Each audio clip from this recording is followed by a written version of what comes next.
Asia cup বিশ্বকাপকে সামনে রেখে বাংলাদেশ দলের অধিনায়ক নির্বাচন করা হয়েছে সাকিব আল হাসানকে। দলে মাহমুদুল্লাহ রিয়াদের অনুপস্থিতি অনেক ভক্তের মনে বেদনার নীল রং এঁকে দিলেও আশা দেখছেন সাকিবে। সাকিব তার নিজের কাজের ক্ষেত্রে খুবই সিরিয়াস। প্র্যাকটিসে তিনি কোনো ছাড় দিতে নারাজ। এজন্যই তো চলমান শ্রীলঙ্কা প্রিমিয়ার লিগে তিনি দেশ থেকে উড়িয়ে নিয়ে গেছেন তার ফিটনেস এক্সপার্টকে। বিশ্বকাপকে সামনে রেখে নিজেকে প্রস্তুত করতে কোনো গাফিলতি করছেন না তিনি। এই কয়েকদিন বিসিবির অধিনায়ক নাটক ছাপিয়ে গেছে বছরের আলোচিত সিনেমা প্রিয়তমাকে। সুড়ঙ্গের গভীরতার চাইতে বেশি গভীর ছিল অধিনায়ক নাটকের এই পর্ব। তামিম ইকবালের অবসরে চলে যাওয়া, অবসর ভেঙে আবার দলে ফেরত আসা, তারপর আবার দল থেকে বাদ পড়া, অধিনায়কত্ব ছেড়ে দেওয়া, মাহমুদুল্লাহ রিয়াদের দলে ফেরার গুঞ্জন, প্র্যাকটিসে ঘাম ছড়ানো, এরপর আবার শেষমেশ দল থেকে বাদ পড়া, সবকিছু মিলিয়ে নাটকের যে মহড়া শুরু হয়েছিল তা থামল। তবে সাকিব আল হাসান আর বিতর্ক, এই দুইটা শব্দ যেন পাশাপাশি হয়ে গেছে দেশের ক্রিকেটে। অবিশ্বাস্য ব্যাটিং বোলিং পারফরমেন্সের পাশাপাশি বাংলাদেশের ক্রিকেটে আরও এক রেকর্ড সাকিব আল হাসানের দখলে, বিতর্কের রেকর্ড। খেলার পাশাপাশি বিতর্কিত কর্মকাণ্ডের জন্য চ্যাম্পিয়ন অমিত প্রতিভাধারী এই ক্রিকেটার। অনেকে এখন টিপ্পনি কেটে বলেন সাকিব বাংলাদেশ ক্রিকেটের চেয়েও বড়।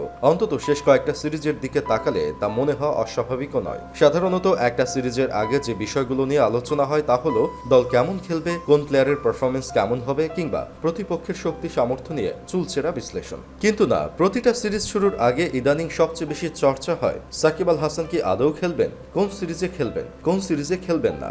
সবই সাকিবের ব্যক্তিগত সিদ্ধান্ত। এখন ব্যাপারটা এমন হয়ে দাঁড়িয়েছে যে বাংলাদেশ ক্রিকেট বোর্ড কি চাইলো বা না চাইলো তাতে কিছু যায় আসে না। সাকিব কি চাইছেন সেটাই আসল। ফলে প্রায় দেখা যায় সিরিজের আগে সাকিব আল হাসানের নাম স্কোয়াডে এলেও শেষ পর্যন্ত তিনি খেলতে চাচ্ছেন না। অতীতে 2019 সালে তিনি নিউজিল্যান্ড সফরে যাননি। 2021 সালে শ্রীলঙ্কার বিপক্ষে টেস্ট সিরিজ চলাকালীন সময়ে সাকিব গিয়েছিলেন আইপিএল খেলতে। এরপর 2022 সালের শুরুতে নিউজিল্যান্ড সফর থেকে নাম সরিয়ে নেন। 2010 সাল পরবর্তী সময়ে ব্যবসায়িক জগতে পা রাখেন সাকিব। রেস্টুরেন্ট ব্যবসা দিয়ে শুরুটা হয়েছিল। এরপর দেশের শেয়ার বাজার, বিদ্যুৎ কেন্দ্র, প্রসাধনী, travel agency, hotel, event management, কাঁকড়া ও কুচের খামার সহ বিভিন্ন খাতে বিনিয়োগ রয়েছে তার। আছে সোনায় বিনিয়োগ। ই কমার্সের ব্যবসাতেও রয়েছে বিনিয়োগ। শুধু দেশে নয়, যুক্তরাষ্ট্র, সৌদি আরব সহ বিভিন্ন দেশে বড় অঙ্কের বিনিয়োগ আছে সাকিবের। যুক্তরাষ্ট্রে বিশাল বাড়িও কিনেছেন। খেলার চেয়ে বিজ্ঞাপনে মনোযোগ বেশি সাকিব আল হাসানের। তাকে নিয়ে এমন একটা অভিযোগ হর হামেশাই ওঠে এবং সাকিবের সাম্প্রতিক ব্যস্ততা কিংবা বাস্তবতা এই অভিযোগকে সমর্থনও দেয় প্রকাশ্যে। তবে খেলার মাঠে এসবের কিছুই গায়ে মাখেন না সাকিব আল হাসান। 22 গজে বরাবরই সমালোচনার উপর মুগ্ধতার আবেশ ছড়িয়ে গিয়েছেন তিনি। সাকিবই বিশ্বের একমাত্র ক্রিকেটার যার রয়েছে বিশ্বকাপে 1000+ রান এবং 30+ উইকেট শিকার করার কৃতিত্ব। বিশ্বের প্রথম ক্রিকেটার হিসেবে বিশ্বকাপে ব্যাট হাতে 476 রান এবং বল হাতে 10 উইকেট নিয়ে বিশ্ব রেকর্ড করেন সাকিব আল হাসান। ক্রিকেট বিশ্বকাপে সাকিবের 50 রানের ইনিংস 12টি। সাকিবের সামনে শুধুমাত্র সর্বকালের অন্যতম সেরা সচিন। ওয়ানডে ক্রিকেটে দ্রুততম সময়ে 6000 রান এবং 250 উইকেটের মাইলফলক স্পর্শকারী সাকিব। ওয়ানডে ক্রিকেট ইতিহাসে মাত্র 4 জন অলরাউন্ডারের 6000 রান, 250 উইকেট ও 50টি করে ক্যাচ রয়েছে। এর মধ্যে সাকিব আল হাসান একজন।